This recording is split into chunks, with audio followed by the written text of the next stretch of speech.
जिला सत्र न्यायालय ने एक मां को उम्र कैद की सजा से दंडित किया है। इस हत्यारी मां पर आरोप था कि उसने अपने ही जिगर के टुकड़े 5 साल के बेटे को सिर्फ इसीलिए छत से फेंक दिया था क्योंकि महिला छत पर अपने प्रेमी के साथ अय्याशी कर रही थी।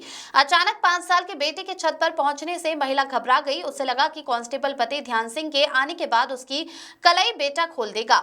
इसी डर से उसने अपने प्रेमी की मदद से अपने ही जिगर के टुकड़े को 2 मंजिला मकान की छत से नीचे फेंक दिया।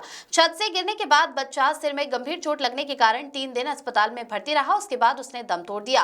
खास बात यह थी कि जब बच्चा महिला द्वारा गली में फेंका गया था तो वह उसके पास नहीं गई थी, न ही अस्पताल में। जिस तरह से मां की फीलिंग होती है उस तरह से उसने कोई लगाव बच्चे से नहीं दिखाया था। इसी कारण उस पर शक की सुई घूमी। हालांकि सभी लोग यही मान रहे थे कि बेटा छत से पैर फिसलने के कारण असावधानी से नीचे गिर गया है। लेकिन कहते हैं हत्या सिर चढ़कर बोलती है। कुछ इस तरह का ही 15 दिनों बाद ज्योति के साथ हुआ। वह अपने बेटे की हत्या करने के बाद चैन से रह नहीं पा रही थी। आखिरकार उसने एक दिन अपने कांस्टेबल पति ध्यान सिंह को बताया कि उससे बहुत बड़ी गलती हो गई है। पति ने जब उसे विश्वास में लेकर पूछा तो उसने बच्चे की हत्या का राज खोल दिया।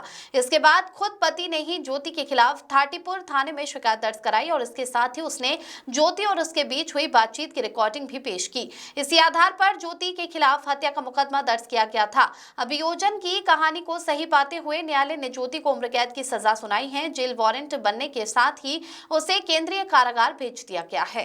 Bureau report. जब उसका बच्चा छत पर पहुंचा तो उसने उनको दोनों को देख लिया था। इसी सब बातों को ध्यान में रखते हुए उस महिला और उस प्रेमी ने दोनों ने मिलकर बच्चे को छत से नीचे फेंक दिया, जिसकी दौरान इलाज मौत हो गई थी। इसका प्रकरण थाना थाटीपुर में उनके पति द्वारा पंजीबद्ध कराया गया था, जिसमें कि ज्योति और उदय को आरोपी बनाया गया है। इसका प्रकरण माननीय जिला न्यायाधीश के न्यायालय में लंबित था।